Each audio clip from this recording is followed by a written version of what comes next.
السلام علیکم ورحمۃ اللہ وبرکاتہ۔ درود شریف پڑھیں، اللہم صلی علی سیدنا مولانا محمد معدن الجود والکرم وآلہ وصحبہ وبارک وسلم۔ محترم سامعین، آج حضرت امام حسین رضی اللہ تعالیٰ عنہ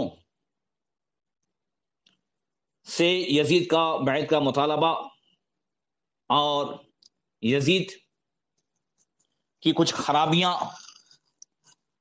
اور اس کے فسادات، اسی کے ساتھ ساتھ حضرت امام حسین کی مدینہ شریف سے مکہ روانگی مختصر، اور آگے انشاءاللہ یہ سارے بیان ہوں گے۔ آئیے پہلے چند اشعار سید الشہداء حضرت امام حسین رضی اللہ تعالیٰ عنہ کی بارگاہ میں نذران عقیدت کے طور پر پیش کروں۔ استاد الشہراء خلیفہ شیخ الاسلام حضرت جناب عاقب خان برکاتی صاحب بڑے اچھے شاعر بھی ہیں اور اچھے مخلص بھی ہیں، اور قوم کے ہمدرد بھی ہیں، اور قوم کے اچھے خادم بھی ہیں۔ اللہ تعالیٰ ان کی خدمات قبول فرمائیں۔ وہ عرض کرتے ہیں کہ حسن کے بعد نہ دیکھا حسین کے جیسا، حسن کے بعد نہ دیکھا حسین کے جیسا، ہوا نہیں کوئی پیدا حسین کے جیسا۔ حسین بننے کا دعویٰ کوئی کرے کیسے، پڑے گا سر کو کٹانا حسین کے جیسا۔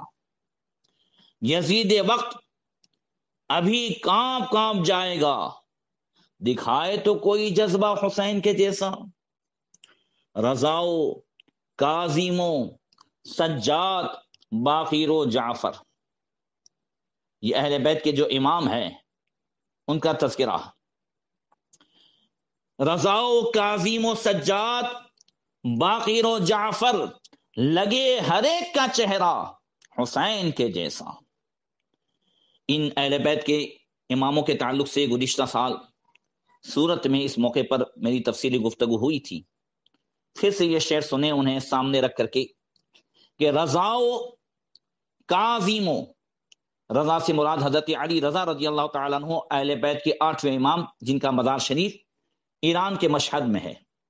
کاظم سے مراد حضرت امام موسیٰ کاظم، اہل بیت کے 7ویں امام، جن کا مزار شریف جو ہے وہ بغداد شریف میں الکاظمیہ میں ہے۔ سجاد سے مراد امام زین العابدین، جن کا مزار شریف جنت البقیع میں ہے۔ باقروں سے حضرت محمد باقر، جعفر سے امام جعفر صادق، تینوں کا مزار جو ہے جنت البقیع میں ہے۔ تو رضاؤ کاظم و سجاد باقر و جعفر، لگے ہر ایک کا چہرہ حسین کے جیسا۔ خدا کی راہ میں سر کو کٹانے والوں میں، لہو میں کون نہایا حسین کے جیسا۔ نہ پا سکے گا کوئی دیکھنا قیامت تک، مقام ارفع و اعلی حسین کے جیسا۔ بڑے بڑے ہیں زمانے میں پھر بھی برکاتی، بڑے بڑے ہیں زمانے میں پھر بھی برکاتی، نہیں ہے کوئی گھرانہ حسین کے جیسا۔ حضرات، حضرت سیدنا امام حسین رضی اللہ تعالی عنہ، کل کی تھوڑی سی بات یاد دلا دوں کہ حضرت امام حسن مجتبی رضی اللہ تعالیٰ عنہ نے حضرت امیر معاویہ رضی اللہ تعالیٰ عنہ سے صلح کر لی، اور آپ خلافت سے دستبردار ہو گئے۔ اس کے بعد حضرت امام حسن کی شہادت یہ حضرت امیر معاویہ کے زمانے ہی میں ہو گئی، اور سن ہجری 60 میں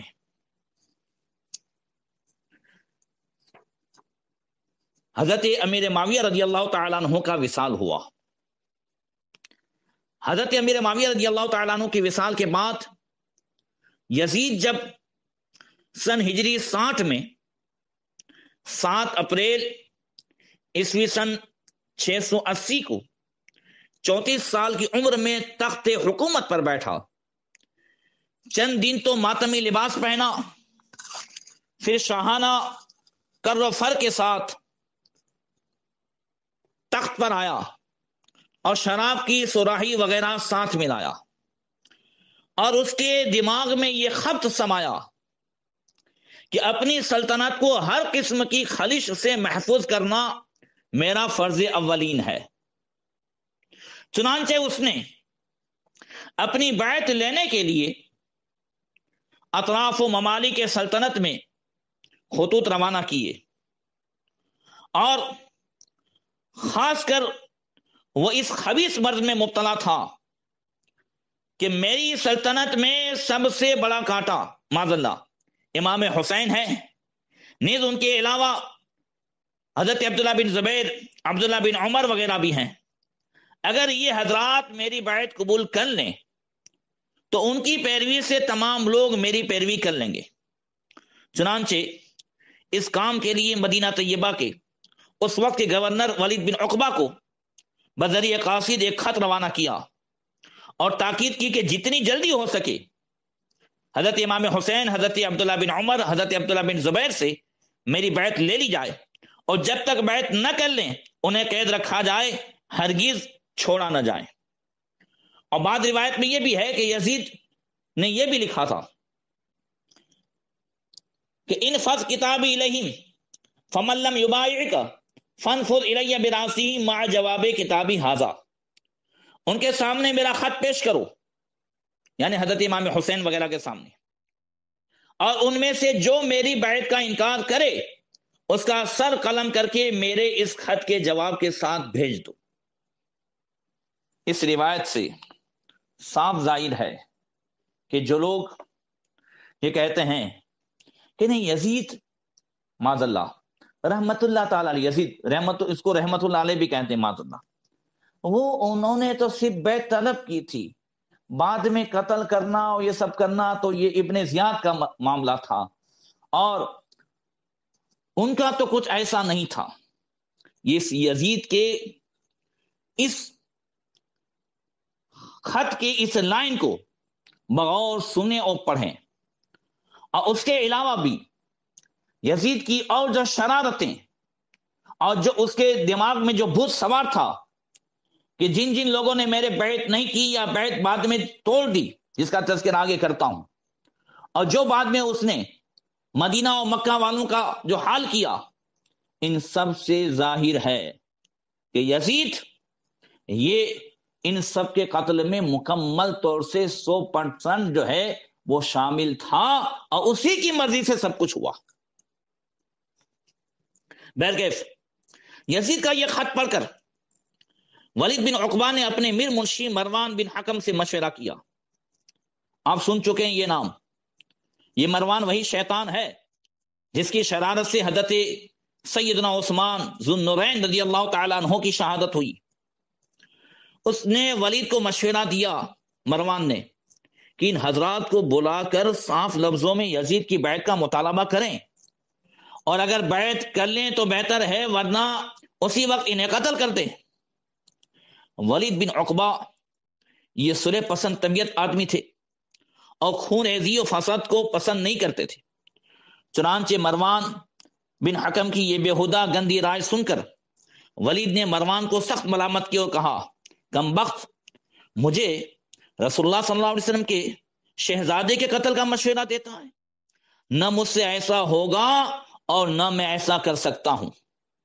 البتہ ولید نے حضرت امام حسین رضی اللہ تعالیٰ عنہ کی خدمت میں ایک عریضہ بھیجا، اور اس میں صرف یہ لکھا کہ اگر آپ تنہائی میں آ کر مجھ سے ملاقات کر لیں تو بڑا کرم ہوگا۔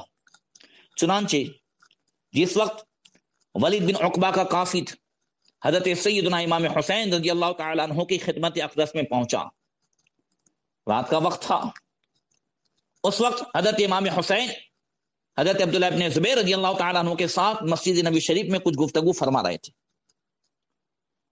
حضرت امام حسین نے قاصد سے فرمایا، چلو ہم آ رہے ہیں۔ چنانچہ آپ اپنے ساتھ حضرت عبداللہ بن زبیر، عبداللہ بن عمر اور چند صحابہ کو لے کر ولید بن عقبہ کے پاس تشریف لے آئے۔ ولید نے یزید پلید کا خط آپ کے سامنے پیش کر دیا۔ خط پڑھنے کے بعد آپ نے فرمایا کہ یزید جانتا ہے، امام حسین فرماتے یزید جانتا ہے کہ میں اس کی بیعت کر لوں تو سن لے اس کا جواب یہ ہے، اے مدینہ کے گورنر ولید بن عقبہ، ہم اہل بیت نبوت ہے، ہمارے گھرانے میں فرشتوں کی آمد و رفت ہے، خداوند قدوس نے ہمارا گھرانہ بلند و بالا بنایا ہے، یزید فاسق، فاجر، شرابی، ظالم، قاتل، فاسق کے معلن ہے، ہم جیسے پاک باز لوگ ایسے شخص کی بیعت نہیں کر سکتے، اور نہ مجھے یزید کی خلافت سے کوئی سروکار ہے، اور نہ ہی میں خلافت کا طلبگار ہوں۔ اور سے سنیے، یزید شرابی، زانی اور حلال کو حرام کرنے والا، اس کے علاوہ اس کے اندر طرح طرح کی خرابیاں موجود تھی۔ میں چند روایتیں پیش کرتا ہوں جس سے واضح ہو جائے گا کہ یزید کے اندر کیا کیا تھا، اور اس روایت سے ایک بات یہ بھی سامنے آئے گی۔ روایت ہے حضرت سیدنا حنظلہ غسیل الملائکہ، وہ صحابی حضرت حنظلہ جن کو احد میں فرشتوں نے غسل دیا، ان کے صاحبزادے حضرت عبداللہ بن حنظلہ غسیل الملائکہ، وہ فرماتے ہیں، قال واللہ ما خرجنا علی یزید حتی خفنا ان نرما بالحجارت من السماء ان رجولا ينكح امہات والبنات والاخوات ويشرب الخمر ويدع الصلوات۔ وہ کہتے ہیں کہ اللہ کی قسم، ہم نے اس وقت یزید پر چڑھائی کی، یہاں تک کہ ہمیں خوف ہو گیا کہ اگر ہم نے اس کی بیعت نہ توڑی تو کہیں ہم پر آسمان سے پتھر نہ برسے۔ یزید ماؤں اور بیٹیوں اور بہنوں سے نکاح کرنے والا اور شرابی اور تارک الصلوات انسان تھا، نمازوں کو چھوڑنے والا، شراب کا دل دادا، اور اسی کے ساتھ ساتھ اغلام بازی اور طرح طرح کی برائیوں میں مشغول رہتا تھا۔ ایک بات یہاں پر اور عرض کر دوں، کچھ لوگ یہ کہتے ہیں کہ یزید کو رحمت اللہ تعالی علیہ کہنے میں کیا خرابی ہے، بڑے بڑے صحابہ کرام نے تو یزید کی بیعت کی۔ اور سے سن لیں کہ صحابہ کرام میں وہ صحابہ کرام جو اکابر صحابہ اس وقت تھے، وہ ان سب نے تو نہیں کی، اور کچھ نے اگر کر بھی لی، یعنی تابعین میں سے یا کسی نے بھی، تو جب انہیں اور پوری ایک ٹیم، میں انشاءاللہ آگے تفصیل بتاؤں گا، یہ مدینہ شریف سے دمشق بھیجی گئی تھی، جب پتا چلا کہ یزید یہ ان خرابیوں میں رات نے دن ڈوبا رہتا ہے، اس ٹیم کو جب بھیجا گیا مدینہ شریف سے دمشق یزید کے حالات کو آنکھوں سے دیکھنے کے لیے اور معلومات کرنے کے لیے، تو یزید نے ان کو خوب پیسوں سے نوازا، خوب ہر طرح سے انہیں جو ہے ان کی مہمان نوازی کی، خوب تحفے تحائف دیے، مگر ان سب نے آ کر، جس میں حضرت عبداللہ بن حنظلہ بھی تھے، ان سب نے آ کر صاف صاف مدینہ والوں کو بتایا کہ یزید یہ تارک نماز بھی ہے، شرابی بھی ہے، حلال کو حرام اور حرام کو خاص کر کے حلال کرنے والا ہے، اور طرح طرح کی برائیوں میں مبتلا ہے۔ اس وجہ سے مدینہ والوں نے، مکہ والوں نے اس کی بیعت توڑ دی، اور تبھی تو کربلا کے واقعے کے بعد یزید نے مکہ شریف اور مدینہ شریف پہ چڑھائی کی۔ اس وجہ سے یزید کو آج معاذ اللہ، صد بار معاذ اللہ، امیر المومنین کہنے والے ان تمام چیزوں کو سامنے رکھیں. اور البدایہ والنہایہ کی ایک روایت پیش کرتا ہوں. صحابی رسول حضرت ابو ہریرہ رضی اللہ تعالیٰ عنہ سے یہ روایت ہے، اور حضرت ابو ہریرہ رضی اللہ تعالیٰ عنہ کی یہ دعا اور آپ کا قول بڑا مشہور ہے تاریخ کی کتابوں میں. حضرت ابو ہریرہ رضی اللہ تعالیٰ عنہ کہتے ہیں، اور اس کو ابو یعلا نے زہیر بن معرف سے انہوں نے فضل سے روایت کی. وہ کہتے ہیں کہ انہوں نے ابو صالح کو سنا، اور ابو صالح نے حضرت ابو ہریرہ کو کہتے ہوئے سنا. حضرت ابو ہریرہ کہتے ہیں کہ نبی کریم صلی اللہ علیہ وسلم نے فرمایا، تعوذوا باللہ من سنۃ 60 و امارت الصبیان. آقا نے فرمایا کہ سن ہجری 60 سے اللہ کی پناہ مانگو، اور بچوں کی لونڈوں کی حکمرانی سے بھی اللہ کی پناہ مانگو. اور حافظ ابن حجر مکی رحمت اللہ تعالی علیہ نے سیدنا ابو ہریرہ رضی اللہ تعالی عنہ کی یہ دعا نقل کی. حضرت ابو ہریرہ اکثر یہ دعا مانگتے تھے، اللہم انی اعوذ بک من راس الستین و امارت الصبیان. اے اللہ میں تجھ سے سن ہجری 60 کی ابتدا اور بچوں کی حکمرانی سے پناہ مانگتا ہوں، لونڈوں کی حکمرانی سے پناہ مانگتا ہوں. پھر حضرت حافظ ابن حجر مکی رحمت اللہ تعالی علیہ فرماتے ہیں، فاستجاب اللہ فتوفاہ لہ سنۃ 59 وکانت وفات معاویہ وولایت ابنہ سنۃ 60. تو اللہ تبارک و تعالیٰ نے حضرت ابو ہریرہ رضی اللہ تعالیٰ عنہ کی دعا کو قبول فرمایا، اور حضرت ابو ہریرہ نے سن ہجری 59 میں وفات پائی، اور حضرت معاویہ کی وفات یہ سن ہجری 60 میں، اور اس کے بیٹے کی یعنی یزید کی حکومت یہ بھی سن ہجری 60 میں ہوئی. فعلم ابو ہریرہ بولایت یزید فی ہذہ السنہ. تو حضرت ابو ہریرہ نے یزید کی حکومت کو اس سن میں جان لیا تھا، اس وجہ سے آپ اکثر جو ہے پناہ مانگتے تھے. فاستعاذ منها لما علمه من قبح احوالہ بواسطۃ اعلام الصادق المصدوق صلی اللہ تعالی علیہ وسلم بذلک. حافظ ابن حجر فرماتے ہیں تو حضرت ابو ہریرہ نے اللہ تعالیٰ سے پناہ مانگی، کیونکہ حضرت ابو ہریرہ نے نبی کریم صلی اللہ تعالی علیہ وسلم سے یزید کی حکومت کی برائیاں جان لی تھی. اور حضرت ابو ہریرہ رضی اللہ تعالیٰ عنہ اکثر فرماتے بھی تھے کہ مجھے نبی کریم صلی اللہ تعالی علیہ وسلم سے 2 قسم کے علم ملے. ایک تو وہ جو میں نے پھیلا دیے، یہ بخاری شریف میں بھی ہے، اور دوسرے وہ کہ اگر میں پھیلاؤں تو تم لوگ میرا گلا کاٹ دو.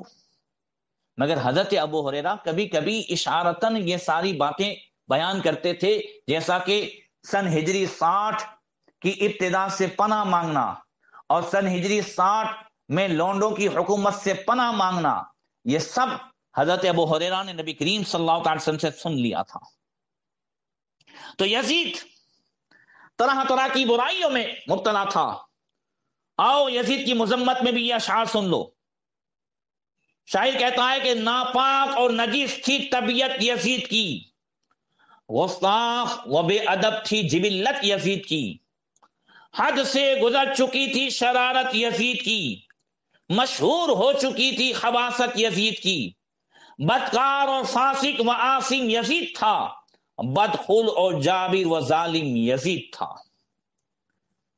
یہ سیدنا امام حسین رضی اللہ تعالیٰ عنہ نے اسی وجہ سے ولید بن عقبہ سے کہا کہ میں اس کی کبھی جو ہے بیعت نہیں کر سکتا. تو ولید بن عقبہ نے اس پر امام حسین سے عرض کیا کہ حضور میری گزارش ہے کہ آپ آج رات اس پر غور فرما لیں اور کل صبح تک آ کر اپنی رائے ظاہر فرماتے ہیں. اس پر سیدنا امام علی مقام رضی اللہ تعالی عنہ فرمایا اچھا، اور اٹھ کر آپ باہر تشریف لے جانے کو ہی تھے، ابھی تیار تھے، کھڑے ہوئے تو مروان یہ خبیث جو ہے ولید بن عقبہ سے کہنے لگا یہ اچھا موقع پھر ہاتھ نہیں آئے گا، فیصلہ ابھی مناسب ہے، یا اقرار بیعت لے یا قتل کر دے۔ مروان خبیث کے یہ جملے سن کر شیر خدا کی شیر کو جلال آیا، آپ نے مروان پر ایک غضبناک نگاہ ڈالی اور فرمایا اور دنیا کے کتے، ہم دنیا کے طلبگار نہیں ہیں، تجھ میں اگر کچھ ہمت ہے تو اٹھ اور مقابلے میں آ، ابھی حق و باطل کا فیصلہ ہو جائے گا۔ پھر ولید بن عقبہ کو مخاطب کر کے فرمایا ولید تو ہی بتا کہ ہم ایک فاسی کو فاجر، زانی، شرابی، بے دین کی بیعت کر کے کس طرح اپنے نانا جان کی امت کو غرق کر دیں۔ ولید نیچی نظریں کیے کھڑا رہا اور آپ اس کے دربار سے تشریف لے آئے۔ اس کے بعد ولید نے مروان سے کہا اے مروان، تجھ پر ملامت اور افسوس ہے کہ تو مجھے قتل امام حسین کا مشورہ دیتا ہے، میں اپنا دین اور دنیا ہلاک نہیں کرنا چاہتا، واللہ لانی قتلت حسینا لو ان مالی الدنیا وملکہا، خدا کی قسم اگر مجھے دنیا کی بادشاہی اور دنیا کی دولت مل جائے تو بھی میں سیدنا امام حسین کے ساتھ ایسا قدم نہیں کروں گا۔ پھر ولید بن عقبہ نے یزید کو لکھ کر بھیج دیا کہ حضرت امام حسین رضی اللہ تعالیٰ عنہ کو تیری بیعت سے انکار ہے، اور یہ بھی ہے کہ ان کو تیری خلافت اور حکومت میں بھی کوئی سروکار نہیں، اور نہیں انہیں خلافت کی آرزو و تمنا ہے۔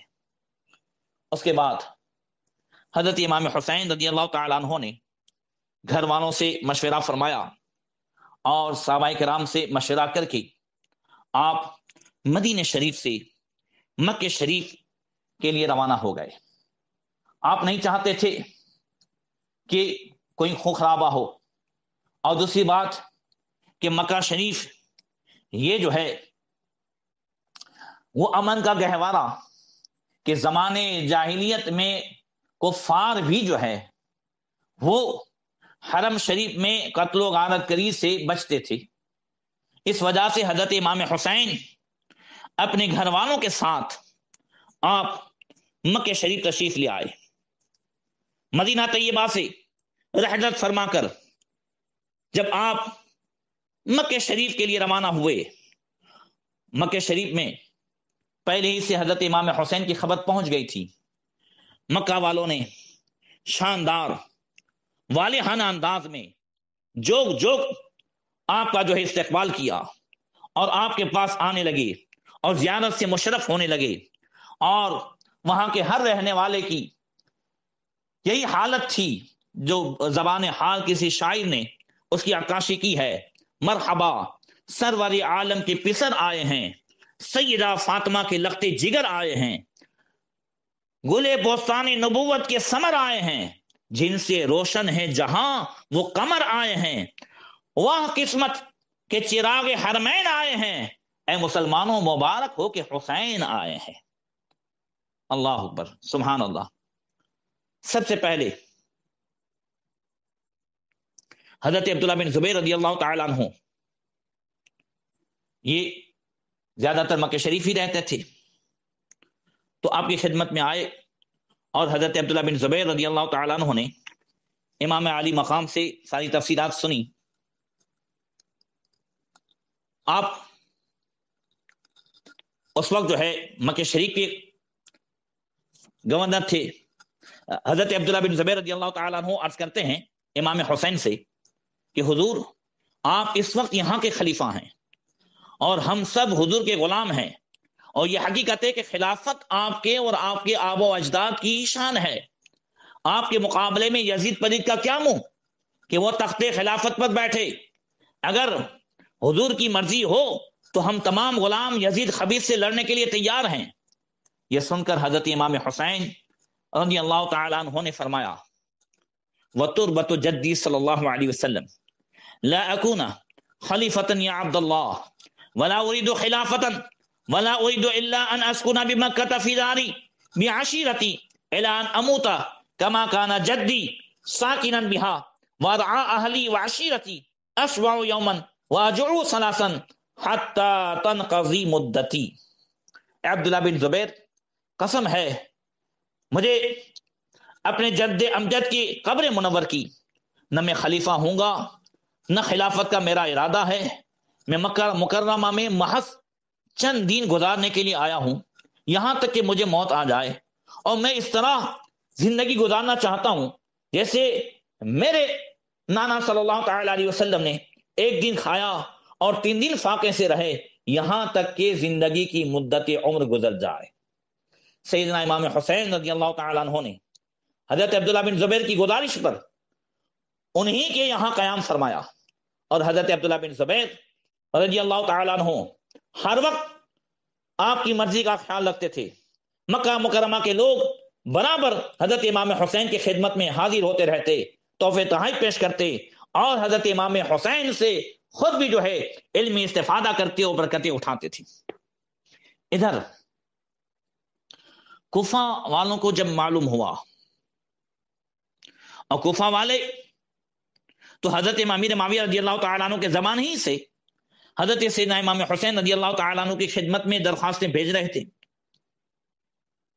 تشریف آوری کی التجائیں کر رہے تھے، مگر امام علی مقام نے صاف انکار فرما دیا تھا۔ حضرت امیر معاویہ رضی اللہ تعالیٰ عنہ کی وفات پر یزید کی تخت نشینی کے بعد عراق والوں کی جماعتوں نے متفق ہو کر حضرت امام علی مقام کی خدمت میں درخواستیں بھیجی، اور اپنی نیاز مندی اور جذبات، عقیدت و اخلاص کا بہت زیادہ اظہار کیا۔ حضرت امام علی مقام پر اپنے جان و مال فدا کرنے کی ان سب کوفہ والوں نے تمنا ظاہر کی۔ اس طرح حضرت امام علی مقام ابھی مکہ شریف میں سکون سے رہ رہے تھے کہ طرح طرح کے کوفہ والوں کے خط آنے لگے، اور صرف اتنا ہی نہیں بلکہ حضرت امام علی مقام رضی اللہ تعالیٰ عنہ کی بارگاہ میں تقریباً 150 خطوط یہ کوفہ والوں نے بھیجے، اور اس میں کوفیوں نے جو آخری وفد بھیجا سیدنا امام علی مقام رضی اللہ تعالیٰ عنہ کی بارگاہ میں، اور اس کے ساتھ جو خط روانہ کیا تھا، اس خط میں جہاں یزید کے ظلم و ستم اور بدکاریوں کی تفصیل لکھی تھی، اور ساتھ ہی ساتھ یہ بھی لکھا تھا کہ ہم ہر طرح سے آپ کا ساتھ دیں گے، خلافت آپ کا حق ہے، آپ آ جائیں اور ہمیں یزید کے ظلم و ستم سے بچائیں، اور اگر آپ تشریف نہیں لائے اور اللہ کی مخلوق یزید کے ظلم و ستم کا نشانہ بنتی رہی، تو آگے کا جملہ ان کا یہ لکھا ہوا تھا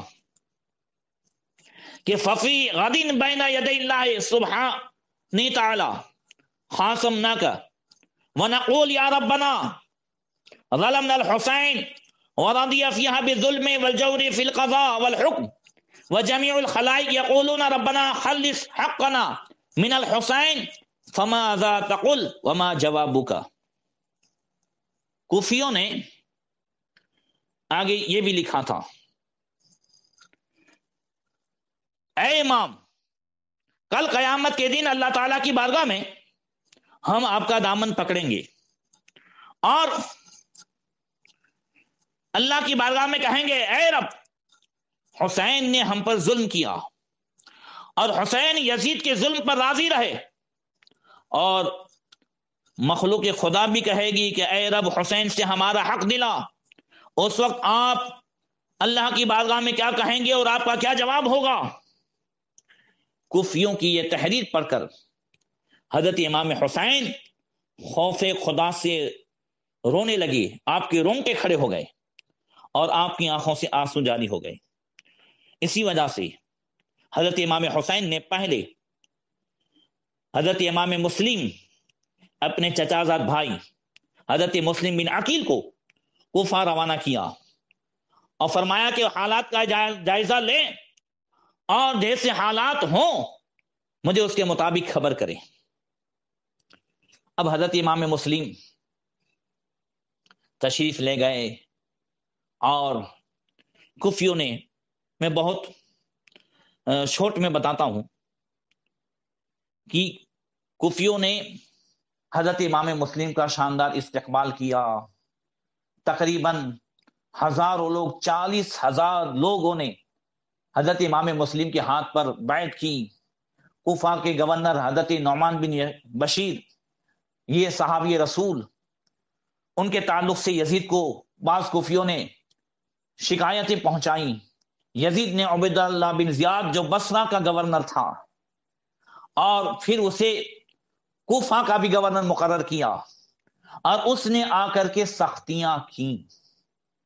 جب اس نے آ کر کے سختیاں کی اور جو قوم کے بڑے بڑے رہنما تھے ان کو گرفتار کر لیا، نظر بند کر دیا، اس کے بعد انہی سے کہلوایا، تو یہ قوم کہ جس کو لے کر کے حضرت امام مسلم نے کوفہ کے گورنر ہاؤس کا گھیراؤ کیا تھا، 12,000 کوفی اس وقت آپ کے ساتھ تھے. اور جب عبید اللہ بن زیاد کی دھمکیاں ملی اور رشتہ داروں نے انہیں اپنے رشتوں کا واسطہ دیا، تو یہ سارے کے سارے دھیرے دھیرے یہ کہہ کر کے نکلنے لگے، 2 بادشاہوں کی جنگ ہے، اس میں اپنے تو کیا پڑنا چاہیے، اپنے تو اپنا بھلے وہ اپنا گھر بھلا. یہی حال ہوتا ہے. اور ہم دیکھیں کہ کوفیوں کی یہ بیماریاں کہیں ہمارے اندر تو نہیں ہیں.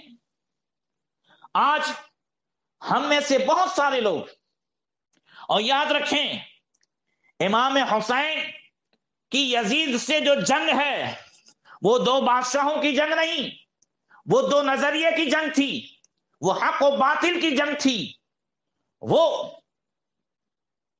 ایسی جنگ تھی جس پر حق و باطل کا مدار تھا. آج اسی طرح، اور یاد رکھیے کہ جب دونوں برابر ہو جائیں گے تو پھر حق و باطل کا امتیاز کیسے ہوگا، دونوں صحیح کیسے ہو سکتے ہیں. وہ کوفی جنہوں نے امام حسین پر جان قربان کرنے کے دعوے کیے تھے، خوب وعدے کر کر کے حضرت امام مسلم کو بلایا، اور حضرت امام مسلم پر جو ہے 40,000 نے امام مسلم کے ہاتھ پر بیعت کی. امام حسین کو جلدی بلانے کے وہ جو ہے دعوے کیے، جلدی بلائیے، بس ہم بے قرار ہیں. حضرت امام مسلم نے تو حالات دے کر کے خط لکھ دیا کہ کوفہ کے حالات بڑے اچھے ہیں، یہ سب رات نے دن آپ پر جان قربان کرنے کے لیے تیار ہیں. ادھر پیچھے سے انہوں نے کیا کہہ کر کے ساتھ چھوڑ دیا، 2 بادشاہوں کی جنگ ہے. آج بھی ان کوفیوں کی اولاد یہی کہتی ہے. اور ایسی بیماریاں آج ہم میں سے بہت سارے لوگوں کے اندر ہیں، چاہے سنیت اور وہابیت کے مسئلے ہوں، سنیت اور قادیانیت کے مسئلے ہوں، سنیت اور شیعت کے مسئلے ہوں، سنیت اور خارجیت کے معاملات ہوں. ان تمام میں اکثر لوگ یہ کہتے ہیں مولویوں کے جھگڑے ہیں، مولاناؤں کی جنگ ہے. یاد رکھیں، نہ کسی شیعہ، نہ کسی خارجی، نہ کسی وہابی دیوبندی، ان میں سے کسی نے کسی مولانا کی زمین نہیں دبائی ہے. یہ تو جو ہے علماء، یہ ان کا فرض بھی ہے، ان کا احسان بھی ہے کہ اچھے عقائد کی طرف رہنمائی کر رہے ہیں. بریلویت ان کی شیعوں سے، خارجیوں سے، وہابیوں سے، قادیانیوں سے، ان سب سے جو جنگ ہے، یہ ساری جنگ یہ حق و باطل کی جنگ ہے. بس آج بھی امام حسین کا وہ نظریہ اپنے سامنے رکھ کر کے اعلی حضرت کا وہ شعر سامنے رکھیں کہ یا رسول اللہ تیرے غلاموں کا نقش قدم ہے راہ خدا، وہ کیا بہک سکے جو یہ سراغ لے کے چلے. آج بھی الحمدللہ اہل سنت والجماعت مسلک اعلی حضرت یہ امام حسین کے نقش قدم پر اور سچے حسینی کی جو پہچان ہے اس کی طرف بلا رہی ہے. اس لیے ہمیں چاہیے کہ ہم حضرت امام حسین اور یزید کی اس جنگ میں اور کربلا کے واقعے میں جو سبق ملتے ہیں، ہم اس کو تھوڑی دیر کے لیے دیکھیں کہ یہی ساری بیماریاں کہیں ہمارے اندر تو نہیں آ رہی ہیں۔ ہر سال یاد حسین منا لینے ہی پر اکتفا کافی نہیں ہے، بلکہ ان سے ہمیں سبق کیا ملتا ہے، یہی ساری چیزیں اصل میں جو ہے وہ یاد منانے کی جان ہے، یہی اصل مقصد ہے۔ بہرکیف اب حضرت امام مسلم نے جب حضرت امام حسین کو خط لکھ دیا کہ کفا کے حالات بڑے اچھے ہیں، آپ جلدی تشریف لائیں، اب حضرت امام حسین کے لیے تو اور کوئی بات رہی نہیں۔ اور دوسری بات یہ کہ پیچھے سے آپ بارہا سن چکے ہیں کہ حضرت امام مسلم کو بھی بڑے دردناک انداز سے شہید کر دیا گیا، آپ کے بچوں کی بھی شہادت ہوئی، اور حضرت امام مسلم کے چہیتے میزبان حضرت ہانی بن عروہ ان کی بھی شہادت ہوئی۔ یہ سب آپ اکثر سنتے ہیں۔ مجھے چونکہ موٹے موٹے واقعات پیش کرنے ہیں، ادھر حضرت امام مسلم رضی اللہ تعالیٰ عنہ کا جب امام حسین کی بارگاہ میں خط پہنچا، حج کے دن بڑے قریب تھے، اور حج کے دنوں ہی میں تقریباً ذی الحجہ مہینے کی 3 تاریخ کو حج سے چند دن پہلے حضرت امام حسین مکہ مکرمہ سے کوفہ کی جانب روانہ ہوئے۔ اب اس پر بھی کچھ لوگ اعتراض کرتے ہیں، اس کا بھی جواب دے دوں۔ پہلی بات تو یہ ہے کہ حضرت امام حسین نے تقریباً 25 حج ادا فرمائے، وہ بھی پیدل چل کر کے۔ تو اب اس کے بعد یہ ایک حج ہی فرض ہوتا ہے، بقیہ سارے نفلی۔ تو امام حسین کیسے چھوڑ کے چلے گئے، حج کیسے چھوڑ کے چلے گئے، یہ اعتراض ویسے بھی نہیں رہتا۔ مگر اصل حج کے دنوں ہی میں امام حسین کی روانگی میں ایک حکمت یہ تھی کہ آپ نہیں چاہتے تھے کہ آپ کی وجہ سے خانہ کعبہ کی بے حرمتی ہو، جیسا کہ ایک روایت میں ہے کہ لِأَنَّ یزید ارسل مع الحجاج 30 رجلا وامرهم بقتل الحسین رضی اللہ تعالیٰ عنہ علی کل حال۔ تاریخ میں ملتا ہے کہ یزید جب امام حسین کی بیعت سے ناامید ہوا تو وہ شریر اس نے 30 آدمیوں کو حاجیوں کے لباس میں مکہ شریف بھیج دیا تھا، اور ان 30 کو جو ہے حکم دیا تھا یزید نے کہ وہ ہر حال میں موقع پا کر سیدنا امام حسین رضی اللہ تعالیٰ عنہ کو قتل کر دیں۔ یزید کے اس گندے اور خطرناک منصوبے کو امام حسین رضی اللہ تعالیٰ عنہ نے اپنی نگاہ بصیرت سے دیکھ لیا، اور حج کے مبارک و مسعود موقع پر اکابر صحابہ کے شدید اصرار کے باوجود آپ نے رکنا پسند نہ فرمایا، اور ان اکابر صحابہ کرام سے یہی فرمایا کہ مکہ مکرمہ سے ایک بارش کے فاصلے پر مجھے موت پسند ہے، لیکن میں نہیں چاہتا کہ میری وجہ سے حرم کعبہ کی بے حرمتی ہو۔ اور یہ تو سب کو معلوم ہے کہ حضرت امام حسین رضی اللہ تعالیٰ عنہ کی شہادت تو پیدائش کے ساتھ ہی مشہور ہو چکی تھی۔ بڑی مشہور حدیثیں ہیں اس تعلق سے۔ میں ایک حدیث پیش کرتا ہوں مشکات شریف کی۔ میں اس بات پر یہ حدیث پیش کرنے جا رہا ہوں کہ حضرت امام حسین نے جو یہ فرمایا، مکہ شریف سے ایک بالش کے فاصلے پر مجھے موت پسند ہے، لیکن میں نہیں چاہتا کہ میری وجہ سے حرم کعبہ میں بے حرمتی ہو۔ آپ کو معلوم تھا کہ شہید ہونا ہے تو پھر کہیں ایسا نہ ہو کہ جنگ نہ ہو، اور جنگ وہ بھی مکہ شریف میں۔ اللہ اکبر۔ اور یہ بھی کہ یزید نے جو آدمی بھیجے تھے اس بھیڑ بھاڑ میں اگر یہ دشمن امام حسین کو شہید کرنے میں کامیاب ہو جاتے تو قاتل اس بھیڑ میں روپوش ہو جانے میں کامیاب ہو جاتے. پھر کون سمجھ سکتا تھا کہ یزید پلیت کے آدمیوں نے آپ کو شہید کیا ہے اور آپ کا اصل قاتل یزید ہے. لیکن میدان کربلا میں آپ کی شہادت نے ہر کربلائی جو ہے ظالم اور قاتل اور یزید کو بالکل بے نقاب کر دیا، اور قیامت تک ان ظالموں اور قاتلوں پر لعنت و ملامت ہوتی رہے گی. نہ مانت ستمگار گار بد روزگار بمانت بد ولعنت پائیدار. شیخ سعدی فرماتے ہیں کہ ظالم کا ظلم یہ ہمیشہ نہیں رہتا ہے مگر اس پر لعنت ہمیشہ رہتی ہے. اللہ اکبر.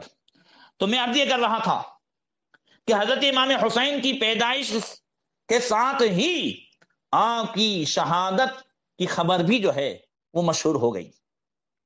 حضرت ام فضل بنت حارث رضی اللہ تعالی عنہ، یہ اللہ کے رسول صلی اللہ تعالی علیہ وسلم کی جو ہے چچی، حضرت عباس حضور کے چچا کی اہلیہ محترمہ، انہا دخلت علی رسول اللہ صلی اللہ علیہ وسلم، یہ ایک دن حضور کی بارگاہ میں آئی. فقالت یا رسول اللہ صلی اللہ علیہ وسلم انی رأیت حلما منکرا لیلتا، یا رسول اللہ گزشتہ رات میں نے بڑا خطرناک خواب دیکھا ہے. فقال وما ہوا، حضور نے فرمایا چچی وہ کیا ہے؟ قالت انہ شدید، حضرت ام فضل کہتی ہیں بڑا سخت ہے. قال وما ہوا، حضور فرماتی چچی بتاؤ تو صحیح وہ کیا ہے. قالت رأیت کأن قطعة من جسدک قطعت ووضعت فی حجری. حضرت ام فضل حضور کی چچی عرض کرتی ہیں یا رسول اللہ میں نے خواب میں دیکھا کہ آپ کے جسم کا ایک ٹکڑا کاٹ دیا گیا ہے اور اسے میری گود میں رکھ دیا گیا ہے. فقال رسول اللہ صلی اللہ علیہ وسلم رأیت خیرا، آقا کریم نے ارشاد فرمایا چچی آپ نے تو اچھا خواب دیکھا ہے. کیا ہے؟ تلد فاطمۃ انشاءاللہ غلاما یکون فی حجرک، حضرت فاطمہ کے یہاں انشاءاللہ لڑکا پیدا ہوگا جو آپ کی گود میں رکھا جائے گا. کیا خواب دیکھا تھا؟ کہ حضور کے جسم کا ٹکڑا کاٹ کر کے ام فضل کی گود میں رکھ دیا گیا. اس ٹکڑے سے تعبیر کیا ہوئی؟ حضرت امام حسین کا پیدا ہونا. اللہ اکبر. اب فولدت فاطمۃ الحسین، حدیث کے الفاظ ہیں کہ حضرت فاطمہ کے یہاں امام حسین پیدا ہوئی. فکان فی حجری، حضرت ام فضل کہتی ہیں وہ میری گود میں دیے گئے. کما قال رسول اللہ صلی اللہ علیہ وسلم، جیسا کہ اللہ کے رسول نے فرمایا تھا. فدخلت یوما علی رسول اللہ صلی اللہ علیہ وسلم فوضعته فی حجره، ایک دن میں نبی کریم صلی اللہ علیہ وسلم کی بارگاہ میں حاضر ہوئی اور حضرت امام حسین کو اپنی گود میں اٹھائے ہوئے تھی. ثم كانت منی التفاتا، پھر میری توجہ ہٹی. فاذا عین رسول اللہ صلی اللہ علیہ وسلم تحرقان الدم، تو اللہ کے رسول صلی اللہ تعالی علیہ وسلم کی آنکھوں سے آنسو بہ رہے تھے. قالت، حضرت ام فضل کہتی ہیں فقلت یا نبی اللہ بأبی انت و امی ما لک، اے اللہ کے نبی میرے ماں باپ آپ پر قربان، کیا ہوا؟ قال اتانی جبریل علیہ السلام فاخبرنی ان امتی ستقتل ابنی ھذا، فقلت ھذا؟ قال نعم واتانی بتربتی من تربتی حمراء. کہتے ہیں اللہ کے رسول صلی اللہ علیہ وسلم کہ جبریل امین میرے پاس آئے تھے اور مجھے خبر دے کر گئے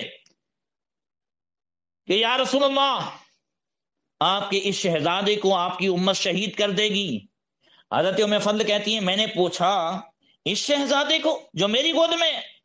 آپ نے فرمایا ہاں، اور مجھے اس مقام کی سرخ مٹی سے کچھ مٹی بھی دے گئے ہیں. تو یہ حضرت امام حسین کی پیدائش کے ساتھ ہی کربلا کی مٹی بھی پہنچا دی گئی. انشاءاللہ آئندہ کل بھی اس کے تعلق سے میں جو ہے عرض کروں گا. تو عرض یہ کر رہا تھا، اور یہاں پر اس حدیث کے ساتھ ساتھ یہ بھی جو ہے معلوم ہوا کہ حضرت امام حسین یہ حضرت خاتون جنت کے بطن مبارک میں ہیں، مگر آقا کریم صلی اللہ تعالی علیہ وسلم نے فرما دیا کہ فاطمہ کے یہاں بیٹا پیدا ہوگا تو ماں کے پیٹ میں کیا ہے، لڑکا ہے کہ لڑکی ہے، یہ بھی اللہ کی عطا سے حضور جانتے ہیں۔ اللہ کی عطا سے حضور ہر غیب کی بات جانتے ہیں۔ اسی کو اعلی حضرت فرماتے ہیں کہ سر عرش پر ہے تیری گزر، دل فرش پر ہے تیری نظر، ملکوت و ملک میں کوئی شے وہ نہیں جو تجھ پہ آیا نہیں۔ سبحان اللہ۔ بہرکیف اب یہ عرض کرنا ہے کہ حضرت امام حسین رضی اللہ تعالیٰ عنہ مکہ شریف سے کوفے کے لیے روانہ ہوئے۔ آپ کے اس مقدس لشکر میں کچھ وضاحتیں اس لیے بھی کرتا ہوں کہ آج کل امام حسین کے اس کربلا کے واقعے سے لوگ سبق نہیں لیتے، الٹی سیدھی باتیں کر کے وہ گمراہ ہو رہے ہیں۔ کہتے ہیں حضرت حسین چھوڑ کر کے چلے گئے حج کے ایام، صحابہ نے بہت روکا، اور یہاں تک کہ ان کے لشکر میں کوئی صحابی نہیں گئے۔ اگر حضرت امام حسین جو ہے حق پر ہوتے تو صحابہ ان کے ساتھ ہوتے۔ پہلے اس سوال کا جواب تو ایک یہ بھی دے دوں کہ حضرت امام حسین جب مکہ شریف سے روانہ ہوئے تو کوئی ثبوت دے سکتا ہے کہ حضرت امام حسین جنگ کے لیے روانہ ہوئے تھے؟ اور جنگ کے لیے روانہ ہوتے تو حضرت علی اصغر کا کیا کام تھا؟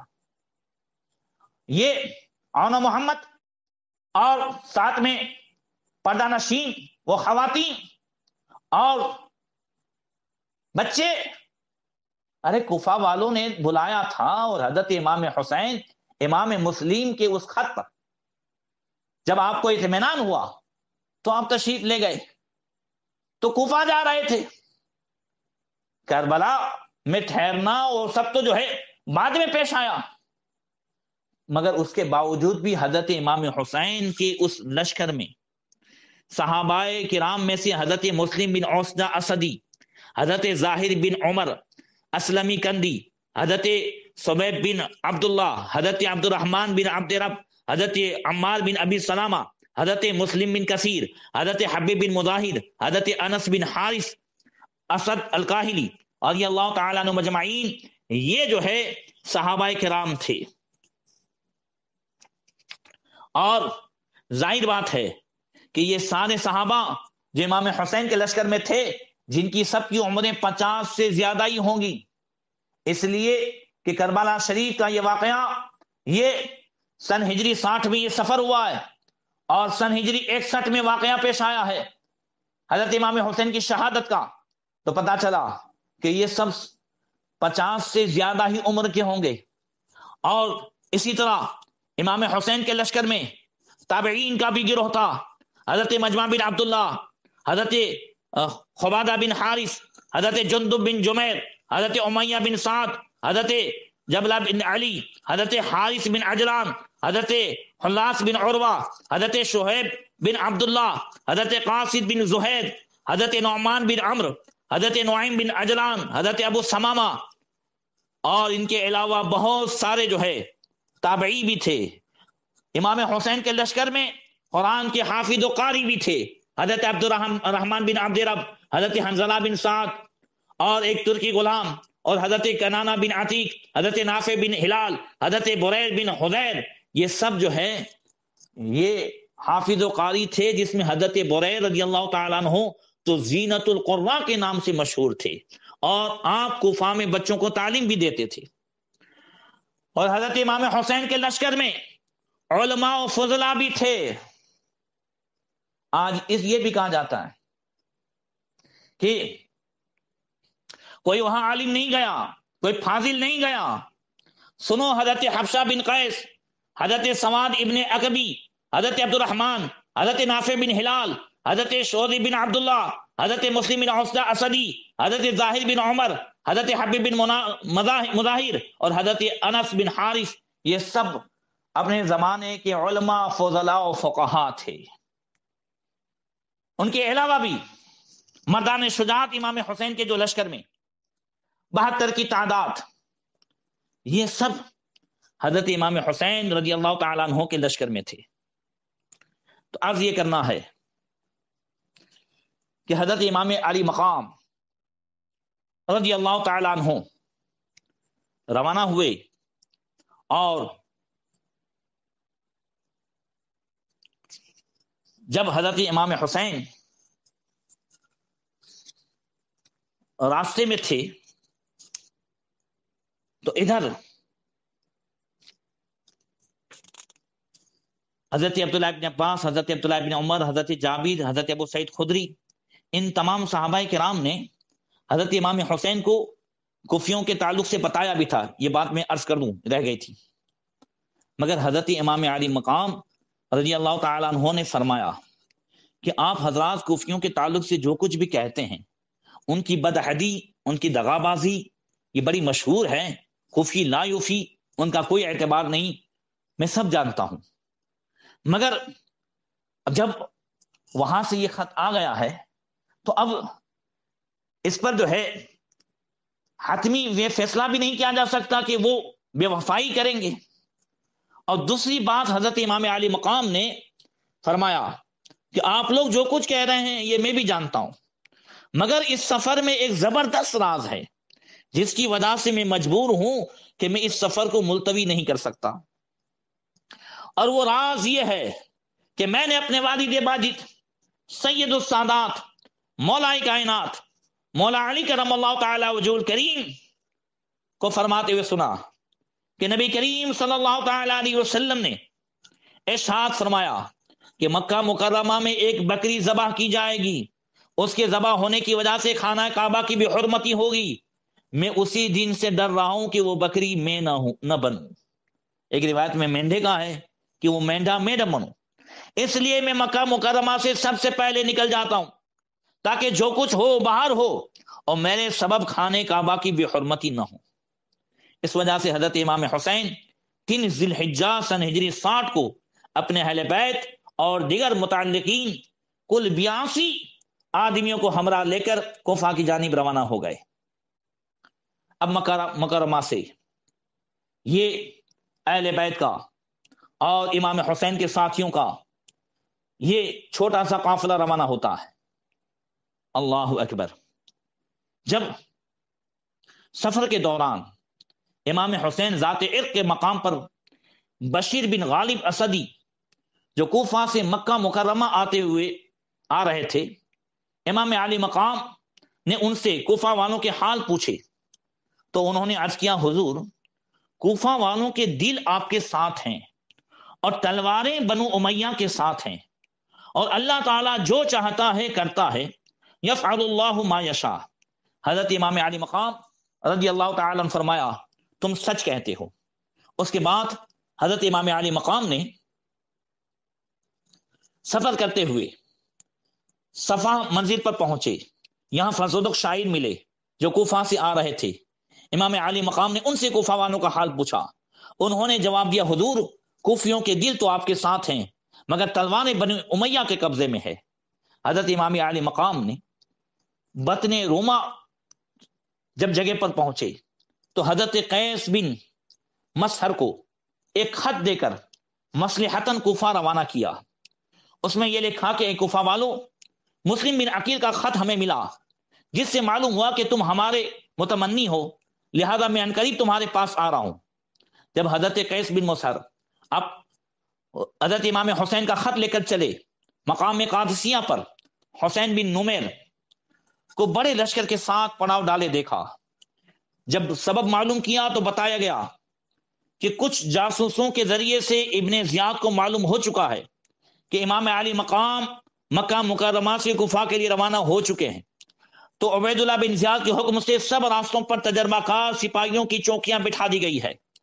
حضرت قیس بن مسحر اس واقعے کو سن کر چاہتے تھے کہ پوشیدہ طور پر یہاں سے نکل جائیں، لیکن حسین بن نمیر نے حضرت قیس کو جو ہے پکڑ کر کے گرفتار کر لیا اور کوفہ ابن زیاد کے پاس بھیج دیا۔ عبید اللہ بن زیاد نے حضرت قیس بن مسحر سے کہا کہ میں ایک شرط پر تمہیں چھوڑ سکتا ہوں کہ تم جمعہ کے دن کوفہ کی جامع مسجد کے منبر پر امام حسین کی برائی اور یزید کی تعریف کرو. کیا کہا؟ امام حسین کی برائی کرو اور یزید کی تعریف کرو. حضرت قیس بن مسر نے کہا ٹھیک ہے. مگر جمعہ کا دن آیا اور حضرت قیس بن مسر عبید اللہ بن زیاد کے حکم سے جب منبر پر چڑھے تو یزید کی خباثت، یزید کی زیادتیاں، یزید کے ظلم و ستم کو کھلم کھلا سب کے سامنے بیان کیا اور امام حسین سید الشہداء رضی اللہ تعالیٰ عنہ کی خوب تعریف کی، توصیف کی.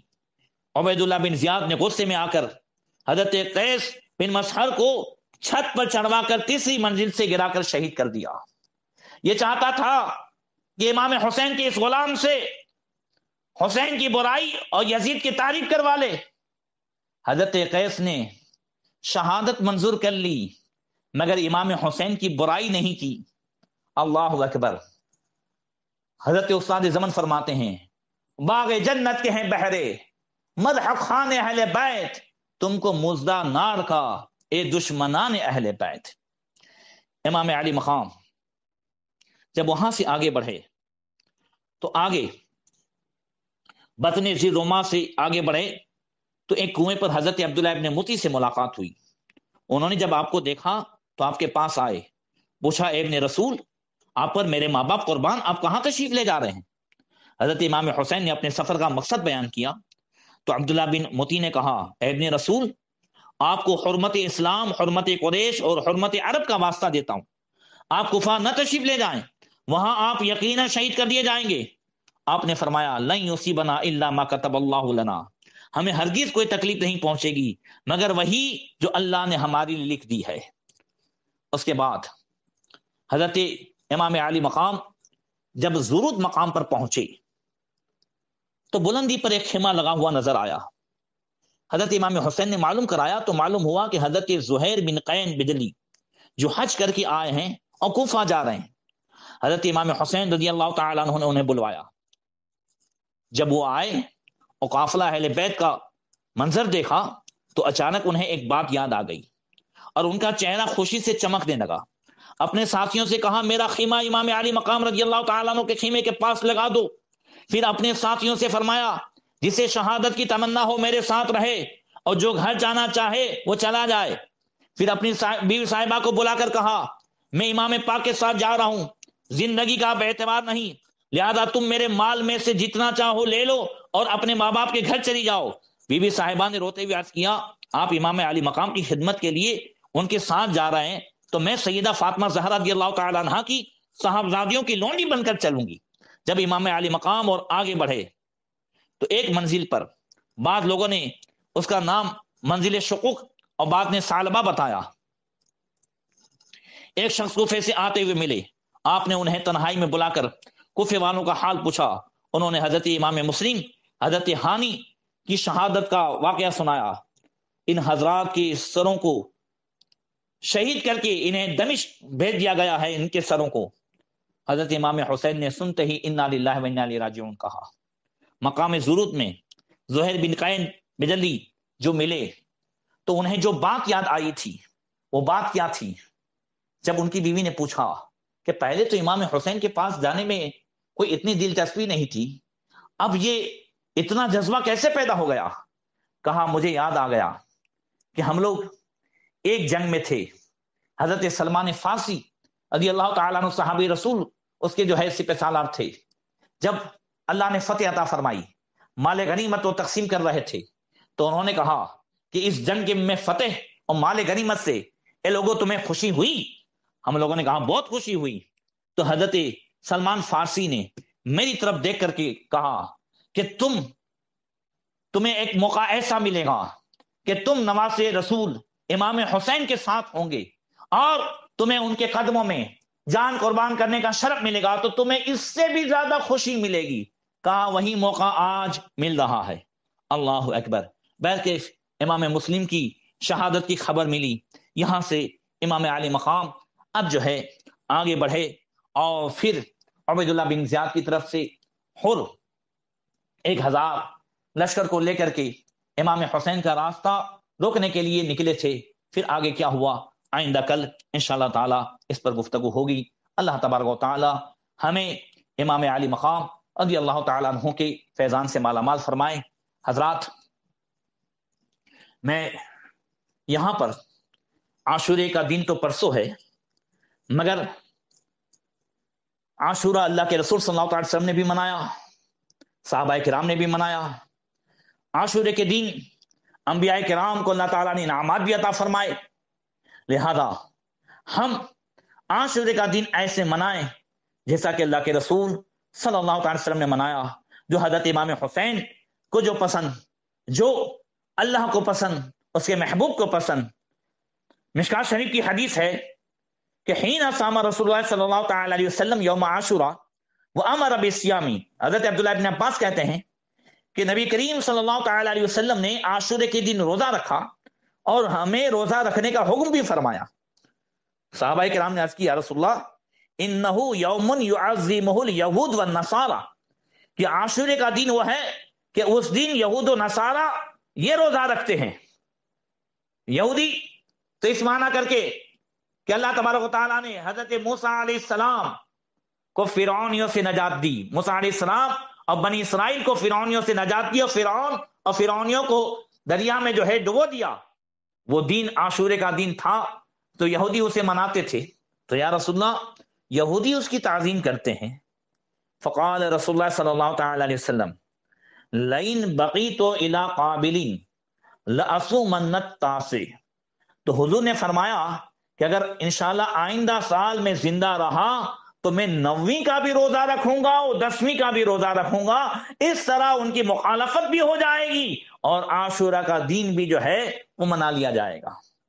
اس سے پتا چلا کہ اگر کوئی ایسا کام یا ایسی یاد کہ اگر یا کوئی ایسا دین کو کوئی غیر بھی مناتے ہوں تو اس کا مطلب یہ نہیں ہے کہ ہم اسے چھوڑ دیں۔